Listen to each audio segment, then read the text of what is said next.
Assalamualaikum warahmatullahi wabarakatuh. Yang terhormat Miss Dwi Tirta Kencana, SEMSAK, selaku dosen pengampu mata kuliah Teori Akuntansi.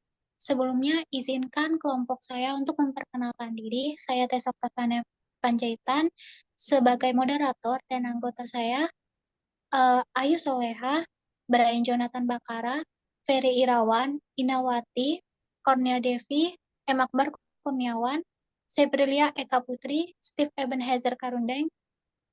Selanjutnya, baiklah di sini kami akan mempresentasikan materi mengenai akuntansi, sains, teknologi, dan reasoning. Slide pertama akan dibacakan oleh Cornelia Devi. Definisi akuntansi sains. Akuntansi sains merujuk pada studi mendalam tentang prinsip, teori, dan metodologi yang mendasari praktik akuntansi. Ini mencakup pemahaman tentang bagaimana informasi keuangan dicatat, dilaporkan, serta dianalisis. Next. 5 aspek utama dalam akuntansi sains. Yang pertama, teori akuntansi. Kedua, metodologi penelitian. Ketiga, standar akuntansi. Keempat, analisis laporan keuangan. Dan yang terakhir, akuntansi biaya. Next. Yang selanjutnya ada tujuan akuntansi sains. Yang pertama, memperkuat pemahaman. Akuntansi sains bertujuan untuk memperdalam pemahaman tentang bagaimana data keuangan dan operasional dianalisis secara ilmiah. Dengan pendekatan yang lebih sistematis, hal ini membantu perusahaan memahami kondisi keuangan mereka dengan lebih baik. Yang kedua, meningkatkan akurasi. Akuntansi sains menggunakan teknologi dan metode analitik canggih seperti AI dan machine learning untuk meminimalkan kesalahan dan meningkatkan keakuratan data. Ini memastikan bahwa laporan keuangan lebih dapat diandalkan dan mendukung transparansi. Yang ketiga, mendukung pengambilan keputusan. Dengan data yang lebih akurat dan terperinci, akuntansi sains menyediakan informasi yang dibutuhkan manajemen untuk membuat keputusan bisnis yang lebih tepat dan strategis. Pendekatan ini membantu dalam merencanakan investasi, pengelolaan biaya, dan peningkatan efisiensi operasional. Next. Selanjutnya ada definisi akuntansi teknologi. Akuntansi teknologi adalah proses akuntansi yang dapat berfungsi untuk meningkatkan efisiensi, akurasi, dan pengelolaan data keuangan.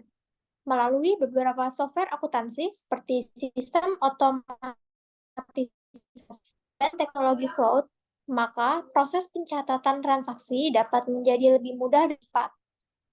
Teknologi ini juga dapat memungkinkan untuk menganalisis laporan keuangan secara mendalam dan menghasilkan sebuah laporan keuangan yang dalam organisasi. Dengan demikian, berperan penting dalam modernisasi praktik akuntansi. Next. Selanjutnya, aspek utama akuntansi teknologi. Yang pertama itu ada perangkat lunak akuntansi, yang dimana pengguna aplikasi seperti QuickBooks, Xero, atau SAP untuk otomatisasi proses akuntansi seperti pencatatan transaksi dan pembuatan laporan keuangan. Yang kedua itu ada sistem manajemen informasi, di mana implementasi sistem ERP atau Enterprise Resource Planning yang mengintegrasikan berbagai fungsi bisnis termasuk akuntansi. Yang ketiga itu ada analisis data, yang di mana pemanfaatan big data dan alat analitik untuk mengevaluasi tren keuangan, melakukan proyeksi, dan mendukung pengambilan keputusan berbasis data. Dan yang keempat, ada keamanan data, yang di mana penggunaan teknologi untuk melindungi informasi keuangan dari ancaman cyber dan kebocoran data. Next. Baik, di sini selanjutnya ada tujuan akuntansi teknologi, ada 3 tahap. Yang pertama ada meningkatkan efisiensi, adalah pekerjaan dengan mempercepat penyelesaian tugas yang biasanya memakan waktu lama seperti pengolahan data, administrasi, dan proses transaksi. Yang kedua ada akurasi yang baik. Teknologi informasi memberikan akurasi yang baik dengan mengurangi kesalahan manual, menggunakan validasi data otomatis, dan melakukan analisis data yang lebih mendalam. Lalu ada memberikan akses real time. Tujuan teknologi informasi tidak hanya meningkatkan efisiensi, tetapi juga menyediakan akses real time ke data dari berbagai sumber, serta memfasilitasi komunikasi dan kolaborasi secara langsung, baik lokal atau global. Dengan demikian, orang dapat selalu terhubung dan memiliki informasi terkini yang relevan. Next.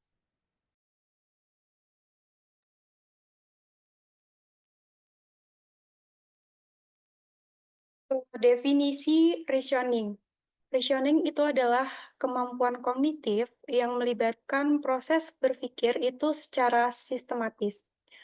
Proses berpikir sistematis itu kan berarti berpikir secara teratur, mengikuti langkah-langkah tertentu untuk memahami, kemudian mengevaluasi, dan menarik kesimpulan dari informasi yang ada dengan jelas. Nah, dalam sebuah pengambilan keputusan keuangan, reasoning itu melibatkan penggunaan logika dan analisis untuk menilai data keuangan. Proses tersebut itu berupa penilaian data. Penilaian data yaitu dengan menganalisis informasi yang ada supaya membantu untuk memahami situasi secara mendalam. Kemudian ada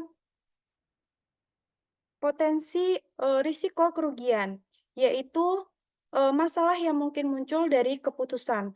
Keputusan tersebut selanjutnya kita mencari solusi dengan menemukan langkah-langkah yang tepat untuk mengatasi masalah yang ada.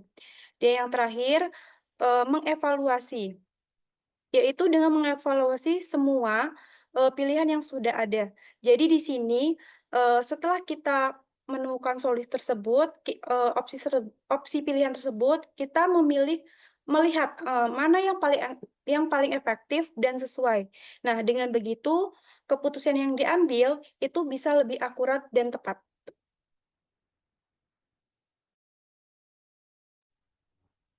Selanjutnya ada aspek utama reasoning, yaitu ada 4. Yang pertama, analisis laporan keuangan, yaitu kemampuan untuk menganalisis data keuangan dan dengan menggunakan logika untuk menarik kesimpulan yang tepat. Lalu yang kedua ada pengambilan keputusan, yaitu menggunakan informasi akuntansi untuk membuat keputusan yang informasional dan strategis. Lalu yang ketiga ada penilaian risiko, yaitu melibatkan identifikasi, analisis, dan pengelolaan risiko yang dapat mempengaruhi kesehatan finansial perusahaan.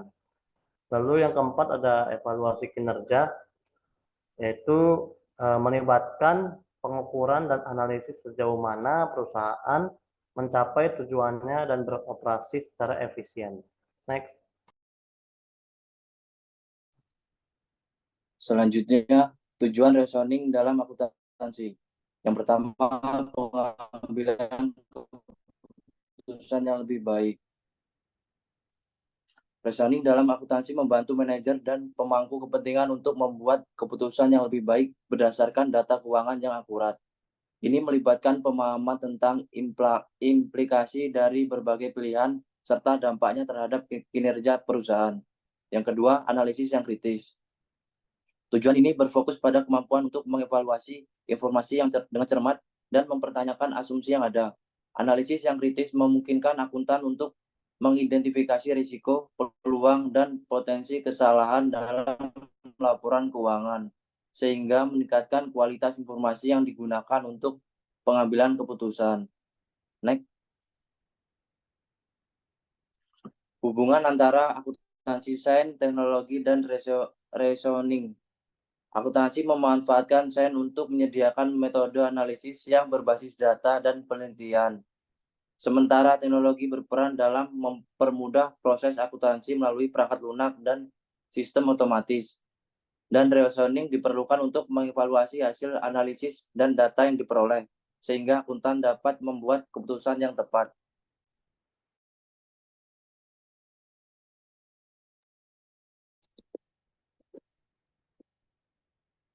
Jadi kesimpulan dari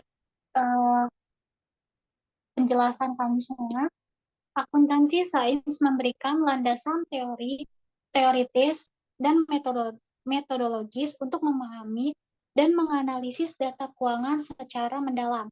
Akuntansi teknologi memperkuat proses ini dengan memanfaatkan perangkat lunak dan sistem otomatis untuk meningkatkan efisiensi, akurasi, dan pengelolaan data. Sementara itu, reasoning berperan dalam mengevaluasi hasil analisis, memungkinkan pengambilan keputusan yang tepat berdasarkan data keuangan. Sinergi antara ketiganya dapat menghasilkan proses akuntansi yang lebih cermat, efisien, dan informal nasional. Mungkin itu saja yang dapat kami jelaskan. Jika ada kekurangan atau kesalahan dalam penjelasan kami mohon maaf. Sekian dari presentasi kami. Assalamualaikum warahmatullahi wabarakatuh.